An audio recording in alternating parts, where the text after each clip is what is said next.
So you won a $30,000 prize last year, I'd say. Yeah. Where did you spend it on, the money?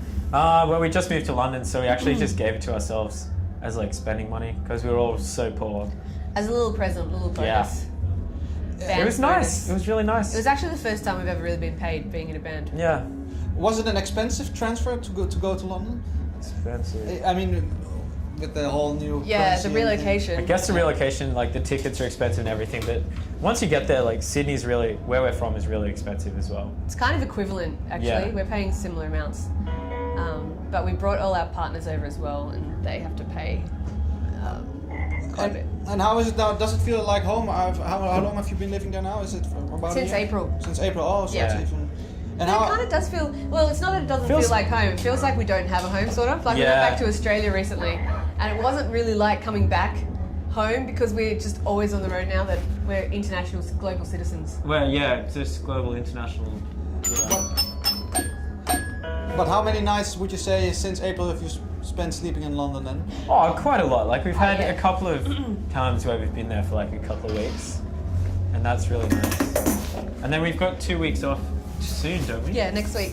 We're going to write some hit singles. Yeah. We've booked out a rehearsal studio for like B-sides. Yeah, we'll start with the B-sides. Yeah. But did you really need it? Is it hard to find that rest and space on the road? Or? Yeah. Yeah, we haven't. It's very hard. Yet. Last few days I've been trying to find somewhere to write, but every time you like, even if you try to go away, try and find space. You're always at a festival, so there's like heaps of noise everywhere, and like it's just really hard. And last night in the hotel, there was this guy playing guitar until about 3 a.m. It was so annoying. Was he famous? Huh? A little bit. But we're trying to do like an on-the-road studio thing, studio setup.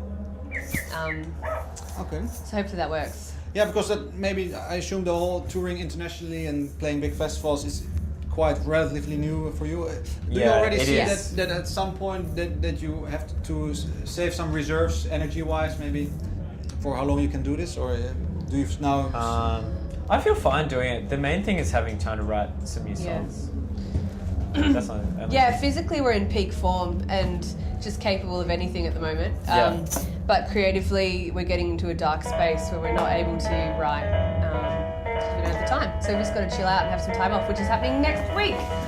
Okay, and is there, besides writing, something else you were looking forward to do? Maybe some hobbies that you left behind? Yeah, I miss playing StarCraft. I used to be pretty good at that. You once held a world ranking, didn't you? Yeah, I was in the Platinum League.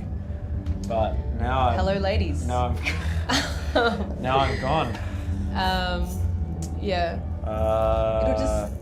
It'll be nice to be cooking our own food again. That's true. We all like we really love to cook, and we're just on the road and eating out all the time. Luckily, Lowlands has 15 chefs making wonderful, scrumptious meals. Yeah, the food here is amazing. Okay. What I was wondering, it's not that long that you've been leaving your home country behind, but how do they keep looking on what you are doing, or do they feel betrayed a little bit now that you've gone all the way? they're all good. Like we were there not too long ago to play a festival there, and everyone seemed to be still wanting to see us play. And we're always in touch. We keep in touch on Facebook, like you do with most old friends, you know. Yeah, we send them photos of us having pants parties, and wherever we go, we keep our fans. We bring them along, kind of.